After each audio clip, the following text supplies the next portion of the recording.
এবার বিএনপি বিজয়ী হলে, আমি বিজয়ী হলে শুধু বিএনপি নেতা কর্মীরা, সব দলের নেতা কর্মীরা ভালো থাকবে সে প্রতিশ্রুতি দিচ্ছি আমি। কোন অন্যায় সহ্য করা হবে না, কোন অত্যাচার সহ্য করা হবে না। আমরা ন্যায় বিচারের একটি বাংলাদেশ দেখতে চাই। বিএনপি গণতান্ত্রিক বাংলাদেশ দেখতে চায়। বিএনপি ন্যায্যতার ভিত্তিতে ইনসাফের বাংলাদেশ দেখতে চায়।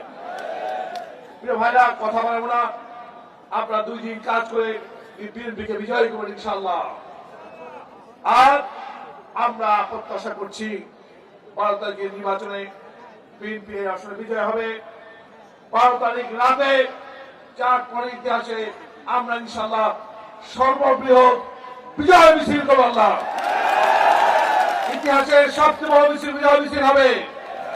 সেই বিজয় মিছিল থেকে আমরা আগামী 5 বছর কি করব, কোথায় কোথায় উন্নয়ন করব, কোথায় কোথায় আমরা সংস্কার করব, কোথায় কোথায় আমরা এগিয়ে যাব, সে বিষয়ে আমরা একেবারে 5 বছর যেটা করবো সব আমরা ওই রাতে বলে দেবো ইনশাআল্লাহ।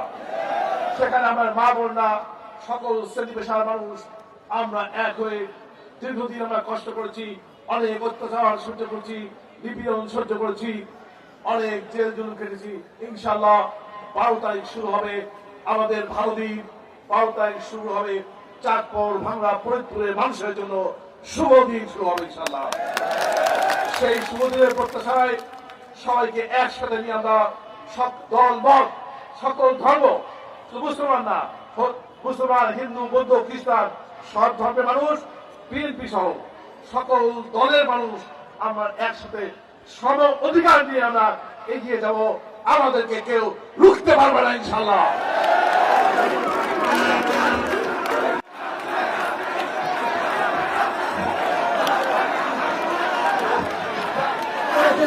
ইনশাআল্লাহ সবাই আসছে, রাত থেকে গাড়ি চলে যাবে।